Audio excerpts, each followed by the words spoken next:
Мен Исақова Динара Абдықалықовна. Ушулда таза болуп калган Эсенбек кызы Айганыштын апасы болом. Менин кызым Москва шаарынан ушул эле жылдын 29 күнү Кара Суу районуна учуп келген кайнаталарынын үйүнө. Анан кийин ал жерден 2-3 күндөн кийин эле кайнатасы өзү алып барып, айылдык дарыгерлердин ФАПка мындайча айтканда дарыгерлердин көзөмөлүнө койгондо бардык канын анализдери, УЗИ кагаздары бардыгы жакшы чыккан кызымдын. Себеби кызым буга чейин эле Россияда жүргөндө мындай кылып бардык баласынын УЗИ кагаздарын, канча айлык болгондугун, полдорун бардыгын кандарын анализдерине бери тапшырып келген. Анан бул жерден да повторный анализ алышкан, кандарын анализин алышкан, УЗИге түшүшкөн. Ал кагаздардын бардыгы ФАПтын немесинде бар. Алар менен да сүйлөштүм мен. Кызыңыздын акыбалы аябай жакшы болчу. Бардык жагынан эч кандай патологиялык оорулар байкалган эмес, каны да жакшы болчу. Эже деди, ушу 80% кан экен, бирок 80% эмес, 60-70% менен эле төрөп аткан аялдарды билебиз биз. Менин келиним 65 кан менен эле 5-6 баланы төрөдү, мына 1 жашына эле жүрөт. Бөйрөктөрү эч кандай канынын составында да бир оорулар эч кандай байкалган эмес. Кызыңыздын абалы деле жакшы болчу деген мага көрсөтмөлөрдү беришти. Ошо менен мен кызым менен тез байланышып коюп турдум. Акыбалын өзүн жакшы сезип, бул малга чейин кызымдын бир жери оорумак түгүл, тиши дагы ооруган эмес кызымдын. Өтө здоровый, жакшынакай акыбалдагы кыз болчу, өзүн жакшы сезет эле. Анан кийин 10-октябрь күнү кечке мал болжол менен саат 12-лерде кызым мага звонок кылды. Апа, мен толгон башталды окшойт, белдерим ооруп атат деди. Анан мен сразу эле кызымды саатты карап алам, канча мүнөттө кайталанып атат десем, ар 5 мүнөт сайын дегенде кайнатаңа чыгып айткын дедим. Булар тез эле машина таап, жарым сааттын ортосунда кызымды Кара Суу райондук төрөтканасына алып барышкан. Кызым барары менен эле 5 мүнөткө жетпей эле өзү көз жарып алган. Төрөп эле мага үстүндө кызы турат, мага төрөп алдым апа, мына жакшынакай кыз төрөп алдым деп мага айтты. Ана мен сүйүнүп калдым, бар жогуна сүйүнчүлөп, ушинтип отуруп калдым. Апа, мен жакшымын, жакшына төрөп алдым, сизге 2 сааттан кийин палатага чыккандан кийин сизге звонок кылам деди. Макул деп мен анын звоногун күтүп отурдум. Анан 2 саат өткөндөн кийин энемин да өзүм чыдабай звонок кылсам, кызым апа, мени остаткага алып калыптыр деп тазалашты го деди. Ал эмнеси деди. Анан жаман болуптур да кызым, эмнеге андай болду экен? Сен эми экият кылып, өзүңө өтө экият кыл балам дедим. Сен чыкпагын больницадан. 5-6 күнгө чейин ошо врачтар назначение кылган дарылык уколдорду алып, өзүңдү жакшы карагын десем, макул болду кызым. Чыкпаймын деди. 2 балаңыз буга чейин 2 бала төрөгөн кызым. 1 уул, 1 кыз төрөгөн. Экөөнүн тең ал акыбалы жакшы. Алардын деле ошо учетко турганда кагаздары менде сакталуу бардыгы бар. Уулун төрөгөндө деле Россияда төрөгөн. Анан Россияда билесиздер, ар бир канынын немелерин изилдешип, кандай врачтар кандай карашат, жакшы билесиздер менден дагы. Ошентодон кийин кызыма 2 сааттан кийин звонок кылсам, ошентип айтты эле, чыкпагын больницадан дедим. Макул апа деп эртеси күнү да сүйлөштүк. Кызын көрсөтүп, кызың өзүң жакшы элесиңби десем, апа, мен сыял алым куруп атат, температура чыгып атат деди. Анан медсестрага айткын балам, ушундай болуп атам деп айткын десем, айтып атам апа деди. Анан кийин УЗИге тартып кетишти мен апа деди. Анан саат сайын, эми 2 саат сайын, 3 саат сайын сүйлөшүп атам. Ал болсо баласын төрөп алганына эле сүйүнүп, тамак жеп атам апа, мына эмизип атам деп көрсөтүп атты мага. Анын ошондо 10 күнү түнкү саат 12-де төрөгөн кызымды 12-си күнү обедтерде уже мен кызыма звонок кылсам, апа, мени роддомдон чыгарган атат деди. Анан эмнеге чыгарат сени кызым? Каның аз болсо, еще дагы температураң болсо, сени эмнеге чыгарат булар десем, билбейм, УЗИге УЗИнин кагазың таза чыкты деп азыр бир медсестра эже чыгып кетти деди. Анан мен ошол жерде бир немем, ошондо ошол медсестрага бергиле мен сүйлөшөйүн ошо менен дебеген экенмин. Себеби кызым айтты, апа, мен жакшы элемин, бирок кичине температура чыгып атат, температурамы азыр келип өлчөйбүз деген боюнча ичкимиси келип өлчөйлүк деди. Ошондо эле кызымдын температурасы бар экен, 38 канча экен. Анан кийин кызым баягы неме медсестраларды күтүп отурганда эле дагы бир башка медсестра келип кызым айтыптыр, сен бүгүн чыгасың, УЗИң таза чыкты дептир. Ошо менен кызым эми кичине грипп болуп калыптын, тамагым ооруп атат, анан мындай жөтөлүп да калыптын, түшкүрүп калыптмын деп балалык кылып ошол ой менен чыгып кете берген да. Анан үйүнө барды кызым. Үйүнө баргандан кийин мен звонок кылдым. Сразу эле звонок кылсам, ал кайнатасына звонок кылыптыр. Уже түштөн кийин боло баштаптыр. Кудам келип кызымды чыгарып кеткен. Ошондо деле бирөөз кызыңыз ушундай акыбалда кетип атат, каны аз жебосом. Бул чыкпаш керек эле. Мынанча температура менен чыгарбашыбыз керек эле деген сөздөрдү эч кандай айтышкан эмес. Наоборот, кызым ага 400 сом берип төлөп, орогонунан мынча бердим, апа мынанча бердим, 1900 акчам бар эле, берип коюп чыгып кеттим деди мага. Анан кийин үйүнө баргандан кийин эшиктен абысын айтып атат, секин зоргодон жетелеп кирген кызымы. Ошондой эле температурасы болгон да. Анан кийин үйүнө кирди дагы, мен звонок кылсам айтты, апа мен кичине эс алып алып сизге чалайынчы деди. Эшиктен араң кирдим, апа. Шундай мындан неметип атам деди, грипп болуп атам деди. Анан майли дедим, эми жаш төргөн нерсе кичине эс алып тамак самак ичип алсын. Жарым саат өтөт, жок, чалбайт кызым, 1 саат өтөт, жок. Уже бир 2 сааттай убакыт өткөндөн кийин кайра чалып аткандан кийин кызым алдыралы бир малдан кызым СМС жазып жиберди. СМСта менде турат. Апа мен денем от менен жалын болуп күйүп атат. Шундай чыдай албай атам, 2 кулагым укпай баратат. Кайнеме чалып коюңчу, мен ошол үй үстүмө кирип дары берип койсун деп жазып жибериптир. Булар кампырчал кухня кызымдын алдына суюк ашты алып кирип берип, але экөө эс ала берсин деп кухняга чыгып отуруп алат экен. Анан кызым ошону туруп ичкенге да состояниясы келбей, ысытмалап, анан акырында мага жазган жери экен. Мен абысынын номерин таап сразу эле жаздым. Чалдым дагы, тез мен кызым үстүнө кирип, ал акыбалын карап койгулачы, ушундай температура болуп аткан дедим. Ал кирди. Кирери мен эле айттым, видеозвонок кылып сүйлөшүп атабыз. Парацетамолду эзип ичир дагы, арак болсо расстояние кылып скорыйга звонок кылыңыздар дедим. Кудам скорыйга звонок кылды. Анан скорый келиптир дагы, кызымды ошо температура болуп аткан акыбалын көрүп, давлениясын өлчөп туруп, биз эчтеке жардам кыла албайбыз, парацетамол берип койгула, айылдык хат калып алгыла деп кетип калыптыр. Анан кийин кудам 200 сом бер деген экен, 200 сом берип эле эсим болуп кала бердим дейт. Же повторный силер муну роддомго алып баргыла дегенде дагы бул кампырчал алып барат эле. Кудай акы мен деле алыста туруп ушул кызымды ысытмаласа, кайра роддомго алып барышты билбей эле, грипп болуп атам, мынтип атам апа десе, ошо температура неме келип, уже скорый келип дагы өлчөп кеткенден кийин кызымдын состояниясы жакшы экен деп, мен деле ошого ишенип калганмын да кыскасы. Анан кызым ошол ысытмалаган боюнча кала берет, дары ичсе кичине түшөт, кайра эле ошентип көтөрүлө берет. Роддомго баргыла деп бирөө да кеңеш берген эмес, караңгыда ФАП алып барайын десе, кудам ФАП жабылып калган болот. Анан кийин эртеси күнү дагы ошо кызымды ар доктурларга көрсөтүп, флюорографияларга түшүрүп неметип атат депчи. Өпкөлөрү таза чыкты. Оштогу инфекционныйга айтайт. Оштогу инфекционный, анан кийин акыры кызымы кайра төрөгөн жерине алып баргыла дейт. 14-күнү кечке мал кызым мына алсындарын немеси менен коштосу менен кайра төрөт үйүнө келет. Төрөт үйүнө келгенде ошол жерде Мээрим деген медайым бар экен.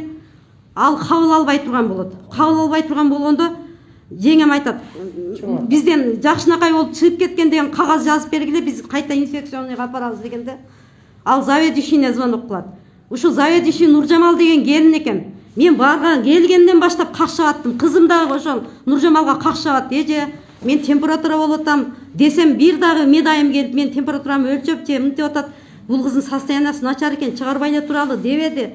Дедилер, кайсы кыз сени ошентти айганыш деп сурады Нуржамал. Мен көзүмчө сурады эле, айтты кызым, мен эже анын атын тааныбайм деди. Бирок азыр сиз ээрчип келсеңиз ошо медайымды мен тааныйм деди, айтамын деди.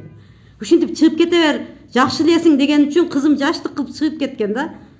Анан ал жерде кара сууда дагы алып калышып, түнү менен кызымдын ысытмасын түшүрүп эле өзүнүн биринчи жардам берип турган, же заведующий, же бир төрөткөнү, же бир баягы выписка кылган медсестрасы келип, бирөөз ушул кызды биз 2 күн мурун ушундай температура менен чыгарып берген экенбиз.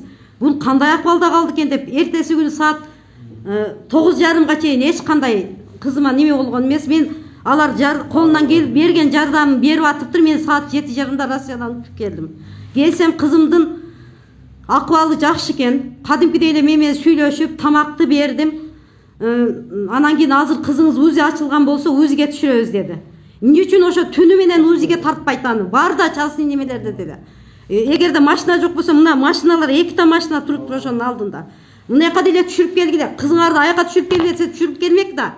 Алар медик го, билет го кандай каяктан температура болуп атканын. Ушундай кайдыгер мамиле кылышкан менин кызымачы эч кандай кароо болгон эмес. Заведующий дагы, төрөткөнү дагы, даже мен эртеси күнү дагы кана төрөткөнүң чакыр, фамилиясын бер. Мен выписка кылганың чакыр. Заведующийге айтып атам, Нуржамал бер мага фамилиясын десем, кылмышкерлердин фамилиясын чакырып, менин көзүмө көрсөтпөй атышпайбы? Бул деген кылмышкерлерди жашырган, ал өзү да кылмышкер. Керек болсо ошол жооп берсин, менин кызым ушундай акыбалга алып келгендер. Эртеси күнү 9:30 уже кызым тамак ичкенден дагы башын кармаласам ысытмасы бар экен. Мен кыз ысытмасы бар го деген ой менен эч кимиси жок. Айнекти карасам бир градусник туруптур. Оң бекен неме бекен билбейм, бирок алып мен кызымдын температурасын өлчөдүм. Өлчөсөм 38,6 экен. Анан эми бул бузук болуп калышы да мүмкүн деп медиктерге жүгүрүп барып келдим да, менин кызым ысынып атат. Мына 38,6 экен. Мына температура өлчөгүчүңөр туурабы же катабы десем, өзүңүздө болуш керек дейт. Мен Россиядан келсем, кызым ошондой акалда жатса, биздин өзүбүздө каякта градусник? Ал төрөгөндө 1 эмес 2 градусник алган экен. Бирок алиги өзүнүн алапайын таппай атканда үйдөгү сумкада калып кеткен экен кызым градусник деди. Анан мен айлам кетти да, баягы градусникти алып кайран өлгө келтирип лялчикага салдым. Төрөлгөн аллейиме салсам 35 канча чыкты. Медиктер эшиктен кирип келди эле, мунанын кызыма салсам 38 мынча чыгып атат. Аллейге салсам 35 мынча чыгып атат. Градусниге эмне болду, ошондо иштейби десем, иштейт экен эже деди. Себеби бул аллейдики ошондой эле болот температурасы. 36га жетпейт деген жоопту айтты. Азыр эми окуя боюнча мындай биз түшүнүп алдык да, ошол температура менен кызыңыз канчага чейин жүрдү, канча күн жүрдү? Эмне үчүн акыбалы жакшы эмес болсо эмне үчүн чыгарып кеттиңиздер ошол? Ой, акыбалы жакшы деп чыгарып атпайбы? Чыгарып атпайбы? Биз каяктан билейли? Акыбалы жакшы деп, ысытмасы жок деп, анан чыгарып атпайбы кызымы? Биз бирге бир оз айтпаса же кайнатасына кызыңардын состояниясы мындай чыгарбагыла. Каны аз же болсом. Кийин чыгаргандан кийин өзүңөр жооп берип каласыңар буга деп. Даже кызым айтып атат ошол күнү.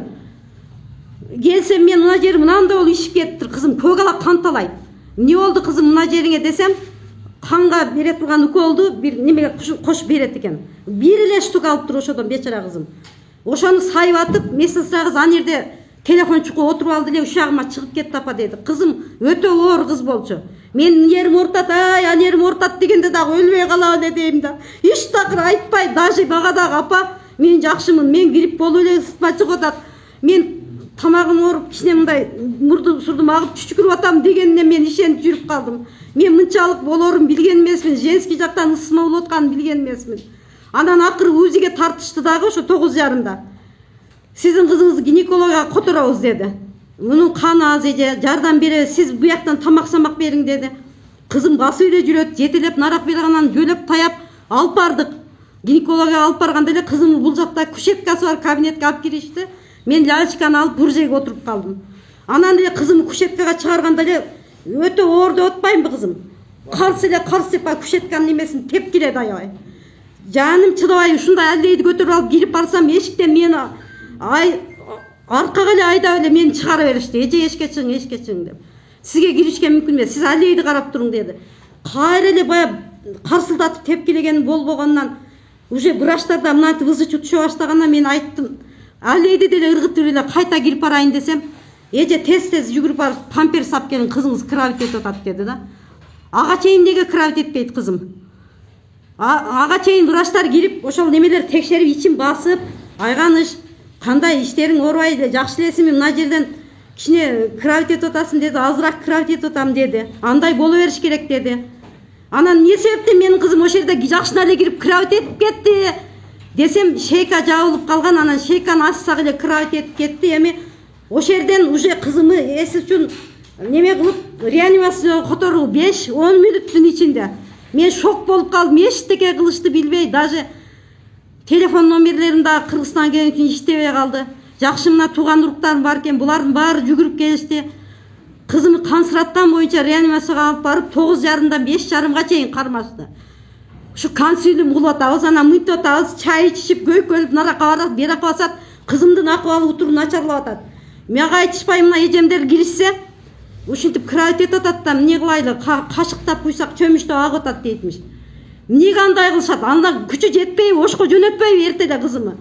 Акыры анан кийин мукурап калганда мага чыгышты, мага немеге жазып бериң, кызыңыздын маткасын удалить этпесек, сосудтарын байлабасак болбой атат. Алып ке дедим, мен жазып беремин. Удалить эте бергиле, 3 баласы бар мыякта, ошо 3өө деле болот деп мен кол коюп бердим сразу эле. Мынандай акыбалга түшүп калды кызым, уже алар кол коюп мага кызым операцияга даярдап алып кирип кетишип, оштон врач чакырып алып. 5 мүнөттөн кийин кайра чыгышты. Болду, ошко апарбасак болбойт экен, берден аяктан звонок кылып атат дейм, эмне бара дейт. Ошол акыбалда кызымды дагы анан кийин ошко алып жөнөштү скорый менен. Барып скорийден 3 мүнөт мурун жетип бардык биз. Машина менен. Скорийден кызымды түшүргөндө дагы көздөрү бажырайып, жакшынакай болуп. Кызым бирок алаңдап коркуп калган. Кызым айланып кетейин, садагыла иш жериң оорубайды, жакшы элесиңби? Баары жакшы болот азыр балам. Операция болосуң дей албадым. Дедим, анан эки бетинен өп, жакшымын апа деди. Алып кирип кетишти. Мындай акыбалда кирип кетип, кызым бирип бастады, анан кийин башкача эле диагноздорду коюп, менин жанымды күйгүзүп атышпайбы? Башкача диагноздор чыкса, мына Россияда түшкөн немелеринде чыкпай беле. Ушуну Кара Суу райондук немесине бердик биз. Прокуратурасы текшерип атат. Бирок ушу Минздравдагы урматтуу Садыр Нуркожоевич, Камчыбек Ташиев, сиздерден да суранам. Ушул кызымдын анализдерин жакшылап карап, бир оң жыйынтык чыгарып берет деген ойдомун. Мен буга мынчалык күйбөйт элем. Ушу 3 балам калбаса, анан кийин кызым 3 күн без сознания жатса дагы ушул төрөткөн акушеркаласы. Жобосо баягы чыгарып бергени бир барып, эже ушундай болуп калды, эми кечирип коюңуз, бизде да ушундай болуп кала берет деп койбогонуна күйөм. 3 күндөн кийин бир туган таган барып, жашаган жеринен, иштеген жеринен алып бардык.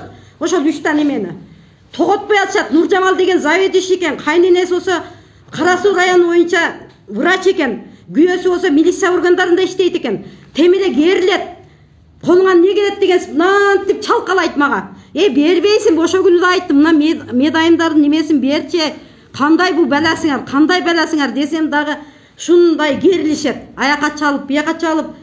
Биз болсо 3-4 күн уктабай күнү түнү кан ташып атабыз кызыма. Келип акыр анан кийин ушундай деп жаман анализди чыгарып койгонуна мен өтө капа болуп атам. Давлениям көтөрүлүп, азыр кандай акыбалда экенимди эне болгон адамдар баары түшүнөт. Ушундай айланайын энелер, ушу акушерлер баарыңар эле энесиңер. Ар бириңер силер менин ордума өзүңөрдү коюп көргүлө. Кандай ушу бир татынакай кызыңар көзүн жалдыратып жардам күтүп жатса, эч кандай жардам болбосо, анысы аз келгенсип каяктагы башка бир диагноздорду коюп койсо, кандай акыбалда каласыздар? Ошон үчүн мен баарыңыздардан суранам, ушу Минздрав, президент, айланайын, колуңуздан келген жардамды бериңиздер. Ушул мен айткан кызыма жакшы чара көрүп, ушул аркасында калган 3 чүрпөсүнө кандай тиргилик кылам мен, кандай кылам мен эми? Биз мына өтүп кеткенден мен чоң кетейин күчүгүм, ушу жакшы болуп кетсе эч кимге арызданбайын дегенмин. Кечеги анализдерин көрүп алып ушундай жаным чыкты менин дагы. Ошол Бишкектеги суд экспертизадагылардан суранабыз, жакшы бурмалоо болбой, жакшы тыянак чыгарып берүүсүн өтүнөбүз. Буга чейин да Кара Суу районундагы ушу төрөт үйүндө ушундай случайлар болгон экен. Байкуш энелер ушу кайрыла албай да ушинтип калып калышкан. Бизден кийинки ушу жаш жубайлар, ушу энелер ушундай ситуацияга кабыл болбосун. Ушу бардык ушу кыргыз калкыбыздан, ушу чоңдордон баарынан өтүнүп сурайнабыз. Азыр ушу 1,5 сутка, 2 сутка деле чыгарып берет экен жаш энелерди. Ушуга кайдыгер болбой, мурдагыдай бир 6 күндө, 7 күндө эненин менен баланын состояниясын карап, көңүл бөлүп, ушу мурунку акыбалда карап чыгарышса дейбиз. Анан мына матканы удалить эткенден кийинки дагы анализин алып мен азыр врачтардан консультация алып келдим. Кызымдын бул маткасын удалить еткеннен кийинкиси. Кызымдын маткасы уже булар удалить еткеннен кийин ичи толук кан деп атат. Чекелери неметкен, оң жак трубасы болсо разрыв деп атат. Демек булар кызымды тазалайм дешип дагы жарган маткасын. Канды матканы жаргандан кийин яичный немеден анайы кан токтойбу? Ошону айтып атышат. Булар сепсис деп атат. Сепсис деген бул кызымыз дейт, мени күйгүзгөнү мына да. Кайсы бирин айтайын? Кызымыз дейт, баштатан аккан болуп ооруп жүргөн дейт. Аккан болуп ооруп жүргөн бала ушу 3 баланды таба алабы? Медициналык жактан деле, башка жактан деле. Ана мынантип анализдери таза чыгабы? Россиядан дагы, же болбосо бул жерден дагы. Эч кандай андай аккан болгон адам төрөй албайт. Себеби мен аккан болуп, өзүмдүн окуучуларым бар, мен эжекемин. Канча жылдан бери мугалим болуп иштейм. Аккан болуп иштеген кызга биз даже жардамыбызды берип, кандарды куюп келатабыз. Месячныйга келген малда токтобой кызы өзүнөн кетип, кансырап жатып калат. Бул кызым андай болгон эмес, даже тиши дагы ооруган эмес. Ушуну бир жардам берип коюңуздар, сиздерден сураныч. Садыр Нуркожоевич, ушу Ташиев, Камчыбек, Минздравда кимдер иштейт, баарыңыздар эле энесиздер. Мендей болуп зыркыраган энелер болбосун эч качан. Эгер Нуржамал сен да угуп атсаң, ушу эне катары сага айтарым, сенин дагы кызың бар, сенин дагы балаң бар. Сен дагы өзүңдү менин ордума коюп көргүн. Менин кызымдын айткан сөздөрү кулагыңа жаңырып турсун. Эч ким калбай койгондугун айтканда сен угуп турдуң ошол жерде.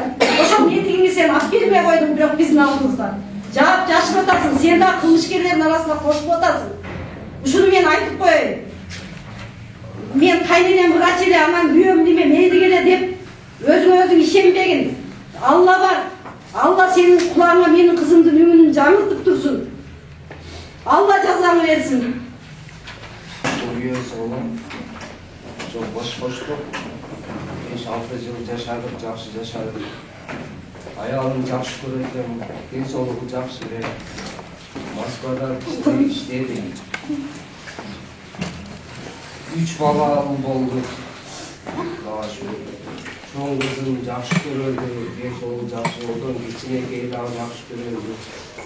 Россияда бардым, көзөмөлгө алышкан врачтар. Яка жөнөтпөйт эле могу денсаулыгы начар болгон. Ар жолу текшертирип, денсаулыгы жакшы, бул жолу ошак Кыргызстанды өзүбүздө эле көчөтүп койдурайын деп Кыргызстанга жөнөттүм. Бул жакта дагы жакшынан эле төрөдү, үйдө бул жакта иштейбиз. Тез күндө жетип барам. Өзүң жакшы кара деп неме кылгам. Регистрацияны бүтүп калган. Мага регистрацияны бүтүп, менде байланыштын ошого аялым, семьям жөнөтүп анан артынан өзүм бара келем деген. Жөнөттү. Ата-энем бар эле бул жакта, ошолор карайт. Өзүм келе калам да деп. Жөнөткөндөн кийин төрөлгөнүн уктум, кызым жакшылап деди. Аялым менен сүйлөштүм. Жакшылап эле мен кичине температура болдум. Өзүмө жакшы карайбы. Балам, кызымдын сүрөтүн жөнөттүм ага барсам. Жакшылап эле төрөлдү. Кандай шалакалык кылган? Жооп берсин.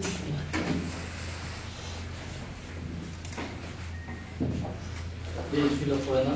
Bunu sol Karasu'ya Var. Karasu'ya Karasu'dan başlayıp sol akıl kıymet geçeyim. Çok kötü meseleler gördüm. Benim hazır sizlerge aytayın, az birimizlerden şunca turganımızın barımızın başımıza şuş başı mümkün, hiç kim kepilip beri aldı. Vraçlar şunçalık usta olup kaldır. Biz hazır, ben ne deştim bilbey aldım. Çok nerselerde aytıp izlettik. Alarını taptık. Akırı barıp etap kılıp çozu oturup, ben oydum şu. Kıştı bu kollarından karındaşıldı, karnap durdu. Kıynaştı da şunçalık kıynaganda men yüreğim öpün, yüreğim kanap durdu aşağıda. Bilip durdum oşandan. Ecem men gezlerini sırtta eylap kursa ne kılasın, görüp duram özünü. Girip sileşen, anı uzartat, bunu uzartat. Çok nerselerde aytat tap kıladı. Alarda taptırk bizce. Bирок акырында келип шылтоо топтой ошо акынга келип токтоду. Лишь бул өздөрүн актап ошол жерден чыгып Антипресске чыгат. өздөрү күнөөлүү эмес экенин дайындап ушундай кылып туруп чыгарат экен акырындачы. Буларга мен азыр адвокаттар менен сүйлөшсөм деле буларды акырына барып камалбай баягы иш ордуна булар атайлап кылган эмес. Көпчүлүк ушинтип кутулуп кеткен учурлар өтө көп экен биздечи. Булар атайлап кылбайт, анан ушундай. Анан ошодон кайдыгер бизде өтө көп экен. Мындай нерсе мен уксам, ол жерде өтө көп болуп турат. Ошодон булар беймарал коркпойт дагы экен да. Ошол жыйынтыкты ким чыгарып берип атат силерге? Мына областтык төрөкканадан. Областтык төрөкканадан чыгарылды. Булар менен алардын тили бир экен. Мен ошондой эле түшүндүм. Экөөнүн тили бир экен. Анысы кирсең бирини сүйлөп, мунусу кирсең экини сүйлөп. Кыскасы биригип туруп өздөрүн актап коет экен. Күнөөлүү эмес болуп чыгыш керек экен да. Оор виноват орган адам өзү ушундай оор менен ооруп өлдү. Ушинтип виноват болбош керек экен. Эгер бул нерсе жабылып кеткен менен биздин өлөр кандашыбыз өлдү. Бирок бизге ошонун канча ата-эне сыздап калат бердичи. Шуну акыйкат чечим чыгарып, бизден кийин жазасын алсын деген үмүттөйбүз да. Ошол жерде акыркы мүнөткө чейин көрүп турдум. Ушунчалык кыйнашты. Ушу өтө кыйнап коюшту да. Жазасын алсын. Колу менен кызым мою менен тартыш керек аны.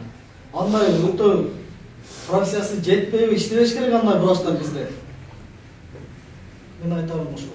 Ушундай карапайым, ушундай неме кайнатасы ушу жоош момундан пайдаланышты. Алганын алышты акчаларын.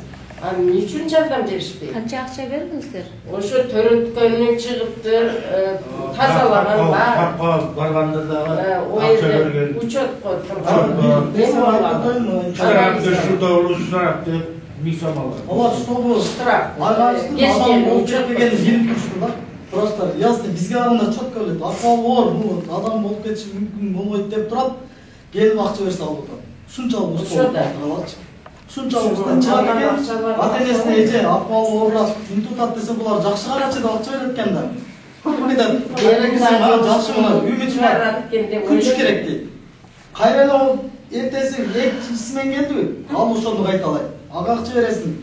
Ал акчадан эметкен жерибиз жок. Ушунчалык уста болуп калыптыр да аларчы. Ошону билип туруп акча алып атышат өздөрү. Жакшы болуп кетсин. Кызы жакшы элеби азыр? Жакшы, радомда. Кайсы радомдо? Карасудабы? Карасуда. 10-октябрда төрөп атат да ошондой. 10-октябрда түнү саат 1-де төрөп. 15-нде апрессия болду. Биздин Карасудан көп эле ошондой случайлар болгон экен. Ким күнөөлүү болсо жазасын алсын, ошо бийликтегилер жардам берсин сурайынчы. 3 балам менен 7 калды. Мендей эле болбосун, кайталанбасын, ошого сурайынчы.